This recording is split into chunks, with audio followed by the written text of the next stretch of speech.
तसव्वुर करें, आज से तकरीबन 2300 साल पहले का वक्त है। दुनिया को रौंदती हुई सिकंदर आज़म की लाखों की नाकाबिले शिकस्त फौज मशरिक़ वस्ता के एक तंग पहाड़ी दर्रे के सामने खड़ी है। गर्दो गुबार से आसमान तारीक हो चुका है और रोमी और यूनानी घोड़ों की टापों से ज़मीन कांप रही है। ये मकाम है पर्शियन गेट्स का। सिकंदर का ख्याल था कि वो बड़ी आसानी से इस दर्रे को अबूर करके फ़ारस के अजीमुशान दारुल हुकूमत परसी को जलाकर राख कर देगा। लेकिन इस दर्रे में एक ईरानी जर्नैल खड़ा था जिसका नाम था आर्यो बर्जनीज। इसके पास लाखों की फौज नहीं थी बल्कि चंद 100 सिपाही थे। आर्यो बर्जनीज जानता था कि वो ये जंग नहीं जीत सकता, उसकी मौत यकीनी थी।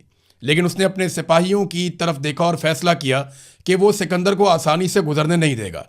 वो आखिरी सांस तक, आखिरी तीर तक और खून के आखिरी कतरे तक लड़ेगा। वो क्यों लड़े?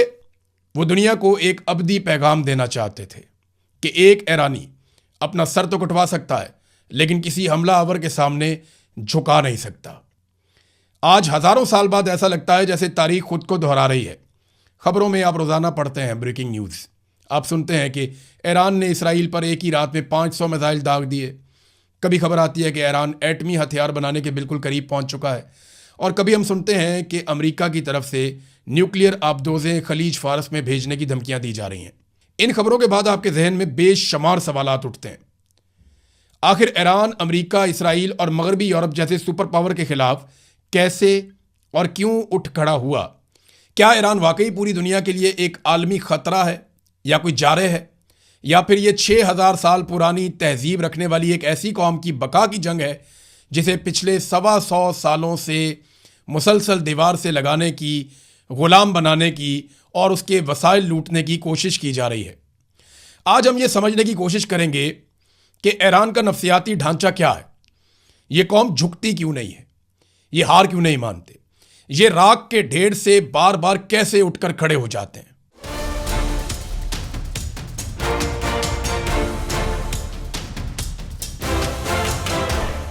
अस्सलाम वालेकुम नादरीन, आप YouTube चैनल देख रहे हैं और मैं हूं इमरान खान। ईरान की कहानी को समझने के लिए हमें सदियों का सफ़र करना होगा, क्योंकि अगर आप ईरान को सिर्फ 1979 के इस्लामी इनकलाब के चश्मे से देखेंगे तो आप कभी उसकी असल हकीकत नहीं जान पाएंगे। ईरान कोई आम मुल्क नहीं है, ये एक सिविलाइजेशन स्टेट है, यानी एक ऐसी स्टेट जो बहुत पुरानी तहजीब रखती है। इसकी जड़ें 6000 साल पुरानी हैं। इसको आप ऐसे समझ लें कि जब यूरोप के लोग जंगलों में ज़िंदगी गुजार रहे थे उस वक्त ईरान की गलियां रात की तारीकी में भी चमकती दमकती थीं। यहाँ इलामी और बखामनशी, यहाँ इस तरह की सल्तनतें जो हैं वो कायम थीं। उनका कानून, उनका नस्म व नस्क और बुनियादी ढांचा, वो हर चीज़ मौजूद थी। आज से तकरीबन 2500 साल पहले 6ठी सदी कबल मसीह में तारीख का सबसे रोशन बाब ईरान में ही लिखा गया। एक शख्स उभरता है जिसका नाम तारीख में साइरस द ग्रेट के नाम से याद किया जाता है। उसने एक ऐसी सल्तनत की बुनियाद रखी जो हिंदुस्तान के दरियाओं से लेकर अफ्रीका और यूनान के 3 बड़े आज़मों तक फैली हुई थी। लेकिन साइरस का असल कमाल उसकी तलवार नहीं था, उसका नज़रिया था। वो दुनिया का पहला हुक्मरान था जिसने इंसानी हुकूक का तसव्वुर पेश किया। उसने बाबुल को फतह करने के बाद मट्टी के एक सिलेंडर के ऊपर, जिसे आज भी दुनिया जानती है और साइरस सिलेंडर के नाम से वो पहचाना जाता है, मट्टी के एक सिलेंडर पर उसने वो बातें लिखी जो आज का अक़वाम मुत्तहिदा पूरी दुनिया को सिखाता है। मैं किसी पर अपना मज़हब मुसल्लत नहीं करूँगा, ग़ुलामों को आज़ाद किया जाएगा, हर कौम को अपनी सकाफ़त की आज़ादी होगी।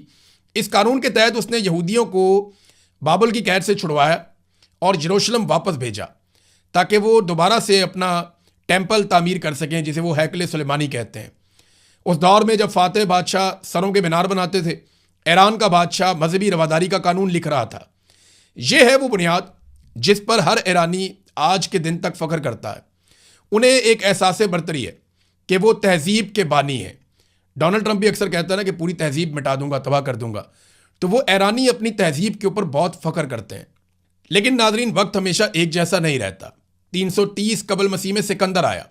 दुनिया उसे सिकंदर आज़म कहती है। वो एक जालिम हमला आवर था ईरानियों की नज़र में, जिसने उनका खूबसूरत दारुल हुकूमत जला दिया था। लेकिन तारीख जहाँ सिकंदर को याद रखती है, वहाँ पे आर्यो बर्जनीज को भी भूल नहीं सकती, जिसने चंद 100 सिपाहियों के साथ पर्शियन गेट्स पर सिकंदर का रास्ता रोका और एक पैगाम दे दिया कि ईरानी अपना सर कटा सकते हैं, सर झुका नहीं सकते। उस जर्नैल को जान बचाने का मौका मिला। उसके सिपाहियों ने कहा कि हम निकल सकते हैं, मगर उसने कबूल नहीं किया और उसने कहा कि हम शेर की तरह मरना पसंद करेंगे। और मरने से पहले अपनी सरजमीन और आबादी को देखकर उसने तारीखी जुमले बोले थे कि ऐ मेरी सरजमीन, तू हमेशा सलामत रहेगी। उसके बाद दुनिया के नक्शे पर एक रोमन सल्तनत उभरी, बहुत ताकतवर रोमन अंपायर, एक ऐसी सुपर पावर जिसके नाम से पूरी दुनिया कांपती थी। लेकिन तारीख में रोमन अंपायर को किसी ने नाकों चने चबवाए हैं और उनकी नींदें हराम की हैं, तो वो ईरान की पार्थियन स्टेट थी। यानी ईरान की जो पार्थियन सल्तनत थी, उन्होंने 53 कबल मसीह में तारीख की मशहूर तरीन जंगों में से एक जंग लड़ी थी और उसे आज भी बैटल ऑफ कारहाय के नाम से जाना जाता है।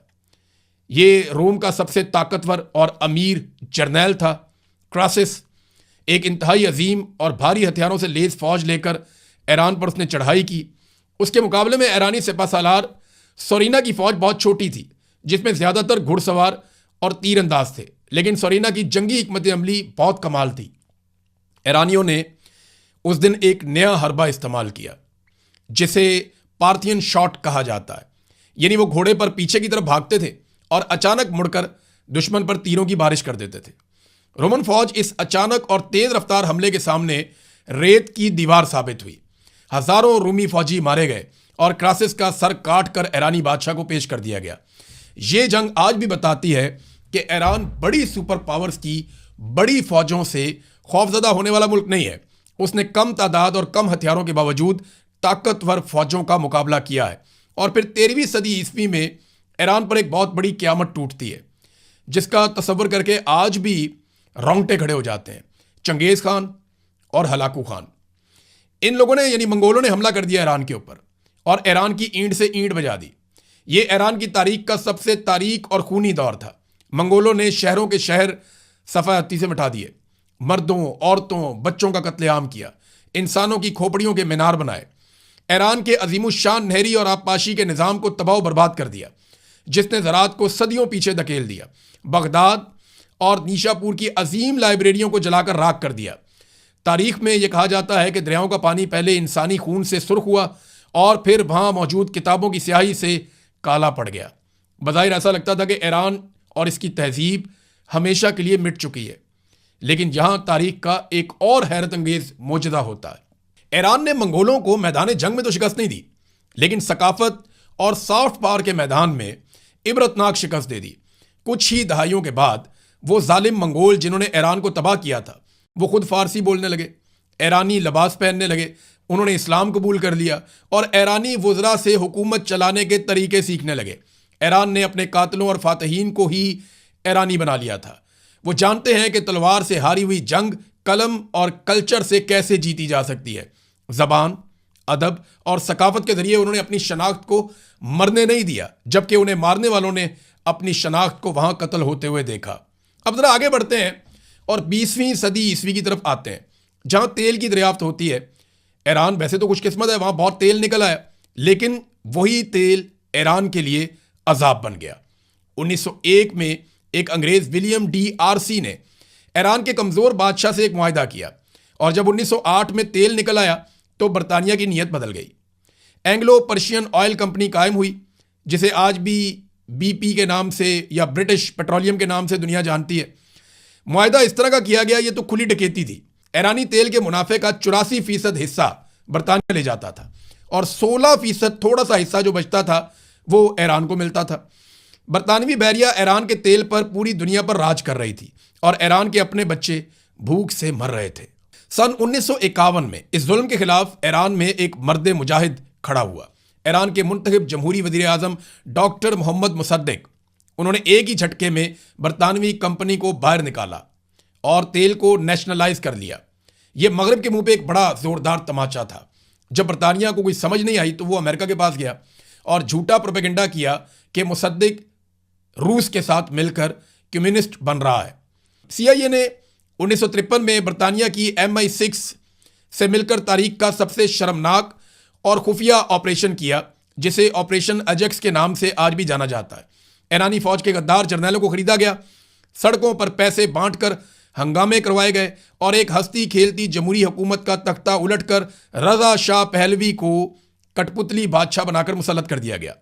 जो अमेरिका आज ईरान में जमहूरियत का राग अलापता है ना, उसने अपने तेल के मफादात के लिए ईरान की हकीकी जमहूरियत का अपने हाथों से उस दौर में गला घोंटा था।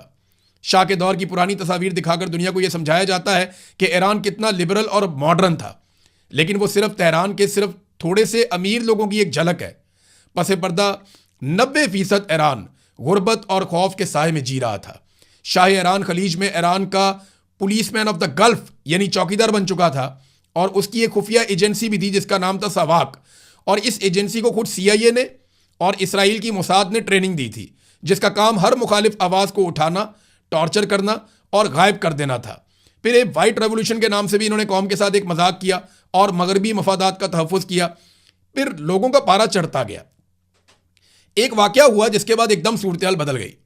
19 अगस्त 1978 को एक रेक्स सिनेमा है, वहां पे आग लग गई। जब ईरान के शहर अबादान में सिनेमा रेक्स को आग लगा दी गई, जिसमें 377 से 470 के बीच में अफराद बताए जाते हैं कि वो हलाक हो गए। ये वाकया उस वक्त शुरू हुआ जब 4 अफराद जो इस्लामी इंतहा पसंदी से मुतासिर थे, उन्होंने इमारत पर ईंधन डाला और उस पर आग लगा दी।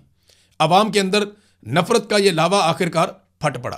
अच्छा, कुछ लोग ये कहते हैं कि ये एक फॉल्स फ्लैग ऑपरेशन था जिसको इसलिए किया गया शाह की हुकूमत की जानिब से ताकि अवाम के अंदर जो एलिमेंट हुकूमत के ख़िलाफ़ हैं उनके ऊपर कार्रवाइयाँ डाली जा सकें।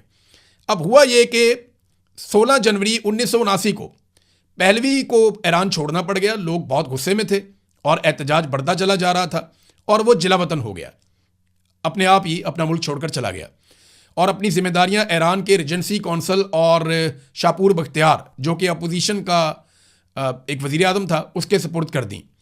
1 फरवरी 1989 को खुमैनी हुकूमत की दावत पर वापस आए। कई लाख लोगों ने रूहुल्लाह खुमैनी का इस्तकबाल किया। तेहरान में वो उतरे थे, शानदार इस्तकबाल था। अवाम के अंदर नफरत का ये लावा फट पड़ा था और खुमैनी की क़यादत में जो इनकलाब आया वो सिर्फ मजहबी नहीं बल्कि एक सख्त साम्राज्य दुश्मन इनकलाब था। उनका एक बड़ा वादे नारा था, वो ये कहते थे ना शर्की ना गरबी, यानी ना हम अमेरिका के गुलाम हैं और ना हम रूस के गुलाम हैं, हम सिर्फ एक आज़ाद ईरान है। यहाँ एक बात मैं क्लियर कर दूँ, और कई हवालों से ईरानी इनकलाब के बाद बनने वाली हुकूमत पर उंगलियाँ उठाई जाती रही हैं।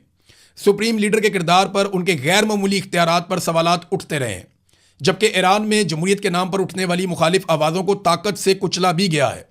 मगरबी मीडिया में इसमें बहुत सारी खबरें फैलाई जाती हैं, बहुत सारी कहानियाँ सुनाई जाती हैं, मगर वो सारी सच नहीं है और ना ही वो सारी झूठ हैं। ईरानी रजीम के हमायतियों के बकौल अमेरिका और उसके इत्तेहादियों के पे दर पे हमलों और लगातार साजिशों ने ईरानी हुकूमत को अंदरूनी तौर पर भी सख्त पोजीशन लेने पर मजबूर किया है। बहरहाल ये हमारा आज का मौजू नहीं है। हम बात कर रहे हैं कि सिर्फ ईरान की और उसकी मज़ामती तारीख की। ईरान के अंदर जमहूरियत है या नहीं है, ये एक अलग डिबेट है, इस पर फिर कभी बात करेंगे। अभी इस नए इनकलाब को सिर्फ 18 महीने हुए थे, यानी खुमैनी आए, उन्होंने 18 महीने गुजारे, तो उसके बाद ईरान के ऊपर जदीद तारीख की सबसे हौलनाक जंग मुसल्लत कर दी गई। 22 सितंबर 1980 को सद्दाम हुसैन ने, जो उस वक्त इराक का हुक्मरान था, उसने ईरान पर हमला कर दिया। इस जंग का आप तवाज़ुन देखिए, एक तरफ अकेला ईरान था जिसका सारा दिफाई निज़ाम इनकलाब की वजह से बिखर गया था, और दूसरी तरफ सद्दाम हुसैन जिसे अमेरिका की सपोर्ट थी, फ्रांस लड़ाका तैयारे दे रहा था, जर्मनी केमिकल हथियार बनाने का सामान दे रहा था, खलीजी ममालिक उसको अरबों डॉलर नकद फराम कर रहे थे। तो ये 8 साल तक जंग चलती रही। ईरानी शहरों पर अंधाधुंध मिसाइल बरसाए गए, तेहरान की गलियों में बमबारी हुई और मासूम अवाम पर केमिकल गैस का इस्तेमाल किया गया, जिसके जख्म जो हैं वो आज भी बहुत सारे मकतूलीन की शक्ल में मौजूद हैं। आज भी वो असरात मौजूद हैं ईरान में। जंग के आगाज में ईरान के पास कोई बैलिस्टिक मिसाइल प्रोग्राम नहीं था, क्योंकि मगरबी इत्तेहादियों ने असले की सप्लाई ईरान को बंद कर दी थी। ईरान सिर्फ अपनी फिजाइया के तैयारों और रवायती तोपखाने पर इन्हिसार कर रहा था, जबकि इराक सोवियत यूनियन के स्कड बी मिसाइलों से ईरानी शहरों को निशाना बना रहा था। लेकिन 1984 में, यानी 4 साल मार खाने के बाद, ईरान ने इसका तोड़ ढूंढ लिया। उसने शुमाली कोरिया से हवासोंग 5 और लीबिया जैसे जराए से स्कड बी मिसाइल हासिल किए और इराकी दारुल-हुकूमत बगदाद को लगातार निशाना बनाना शुरू कर दिया। तारीख इस वाक़े को शहरों की लड़ाई या वॉर ऑफ सिटीज के नाम से याद करती है। यानी एक तरफ तेहरान था, एक तरफ बगदाद था और बमबारी चल रही थी। टेक्नोलॉजी और आलमी सपोर्ट की इस कदर कमी के बावजूद ईरान इस जंग में 8 साल तक डटा रहा। सद्दाम का चंद दिनों में फतह करने का जो ख्वाब था वो चकनाचूर हो गया और लाखों जानों और तबाहशुदा मईशत के साथ ये जंग 1988 में ख़त्म हो गई। इस तल्ख तजर्बे ने, ये जो जंग का हुआ, ईरानी क़यादत को एक हतमी सबक सिखा दिया कि मुसीबत में दुनिया में तुम्हारा कोई दोस्त नहीं होता, तुम्हें अपना दिफा खुद करना होगा। आज जो आप ईरान का ख़तरनाक मिसाइल प्रोग्राम देख रहे हैं या पासदाराने इनकलाब देख रहे हैं, ये कोई शौक से नहीं बनाया गया, बल्कि उसी जंग का पैदा करदा दिफाई हिसार है। अमेरिका ने ईरान पर तारीख की सख्त तरीन पाबंदियाँ लगाई ताकि उसकी मईशत तबाह हो जाए और अवाम सड़कों पर आ जाए। कैंसर की दवाइयाँ तक रोक दी गई, लेकिन ईरान ने घुटने टेकने की बजाय अपनी एक मुज़ामती मईशत और ख़ुद इन्हिसारी का एक मॉडल बना लिया। जब उन्हें दुनिया से कुछ नहीं मिला तो उन्होंने खुद अपने ड्रोन्स बनाने शुरू कर दिए, अपने सैटेलाइट खला में भेजे और आज ईरान नैनो टेक्नोलॉजी और स्टीम सेल रिसर्च में दुनिया के सफ़े अव्वल के ममालिक में से एक है। मगरिब इल्ज़ाम लगाता है कि ईरान हिजबुल्लाह, हमास और हौसियों को सपोर्ट करके खित्ते में मुदाखलत कर रहा है। लेकिन ज़रा नक्शे पर आप नज़र दौड़ाएं, अफ़गानिस्तान, इराक और हर जगह पे आसपास अमेरिका मौजूद है। खलीज फ़ारस में अमरीकी बहरी बेड़े खड़े हैं और तुर्की में नेटो का बहुत बड़ा साजो सामान है, वहाँ पे बेसिस बनी हुई है। ईरान चारों तरफ से दुश्मन के अड्डों में घिरा हुआ है। अभी अफगानिस्तान से तो थोड़ा अर्सा पहले अमेरिका निकला, वो वापस भी आना चाहता है। तो जनरल कासिम सुलेमानी का एक नज़रिया था और बड़ा वाज़ेह था। उसने कहा कि अगर हम दाइश और अमेरिका से इराक और शाम के मैदानों में नहीं लड़ेंगे तो हमें तेहरान और इस्फहान की गलियों में यही जंग लड़नी पड़ेगी, जिसे मगरबी ममालिक दहशतगर्दी कहते हैं। खित्ते के करोड़ों लोग उसे इसराइल की तौसीह पसंदी के खिलाफ एक स्ट्रेटेजिक दिफा या हिकमत अमली मानते हैं। और अब आते हैं इस मुद्दे पर जिस पर सबसे ज़्यादा वावेला किया जाता है, और वो है ईरान का एटमी प्रोग्राम। क्या ईरान वाकई रातों रात एटम बम का धमाका करने वाला है? इसमें भी तारीख का एक इंतहाई दिलचस्प और मुनाफिकाना मोड़ है। दुनिया समझती है कि ईरान का एटमी प्रोग्राम इनकलाब के बाद शुरू हुआ, लेकिन ऐसा नहीं है। ईरान में एटमी प्रोग्राम 1950 की दहाई में, ख़ास तौर पर 1957 में खुद अमेरिका ने अपने हाथों से शुरू करवाया था। जी हाँ, अमेरिका ने करवाया था और उस वक्त इसको नाम दिया गया था एटम फॉर पीस। और शाह ईरान की उस वक्त हुकूमत थी, वो अमेरिकन को बहुत पसंद थे, तो ईरान को एटमी रिएक्टर टेक्नोलॉजी और यूरेनियम ये फराहम किया गया था। तब ये प्रोग्राम बिल्कुल हलाल था, जायज़ था और उस पर कोई खतरे की घंटी भी नहीं बजती थी, क्योंकि शाह ईरान इनका अपना फरमाबरदार दोस्त था, इनका अपना वफादार था। लेकिन जब 1979 का इनकलाब आया और ईरान एक खुद मुख्तार मुल्क बन गया, तो अचानक मगरबी दुनिया को शक होने लगा कि ईरान बिजली नहीं बल्कि एटम बम बना रहा है। हालांकि ईरान के supreme leader Ayatollah Ali Khamenei ने बाकायदा शरई तौर पर एक फतवा जारी किया था कि एटमी हथियार, कीमियाई और बायोलॉजिकल हथियार बनाना और इस्तेमाल करना इस्लाम में हराम है, क्योंकि ये मासूम इंसानों का कत्लेआम करते हैं। 2015 में एक तवील सफारती अमल के बाद ईरान और आलमी ताकतों के दरमियान एक तारीखी मुआहदा हुआ जिसे JCPOA कहते हैं। बराक ओबामा ने उसमें बड़ा इंपॉर्टेंट रोल प्ले किया था। ईरान ने दुनिया के सामने अपना प्रोग्राम इंतहाई महदूद कर दिया और सख्त तरीन आलमी निगरानी कबूल कर दी। ईरान ने अपना निगरानी का वादा पूरा किया, लेकिन फिर 2018 में डोनाल्ड ट्रंप आया और उसने ये बगैर किसी सबूत के यकतरफा तौर पर इस बैनुल-अक़वामी मुआहदे को फाड़ कर कूड़ेदान में फेंक दिया और ईरान पर दोबारा सख्त पाबंदियां लगा दी गईं। आज अगर ईरान दोबारा यूरेनियम अफसूदगी कर रहा है तो इसका 100% जिम्मेदार अमेरिका है, जिसने एक मुआहदा तोड़ा। आज ईरान का मौक़िफ़ यह है कि हम बम नहीं बनाना चाहते, लेकिन हम एटमी ताकत बनने की पूरी सलाहियत हासिल करना चाहते हैं ताकि हमारे लिए एक आलमी इंश्योरेंस का काम करे। क्योंकि तारीख गवाह है कि इस जंगल के कानून वाली दुनिया में कमज़ोर को जीने का हक नहीं दिया जाता। जिसके पास ताकत नहीं होती उसे लीबिया और इराक की तरह तबाह कर दिया जाता है। ईरान इस वक्त यूरेनियम अफसूदगी के 60% लेवल तक पहुंच चुका है।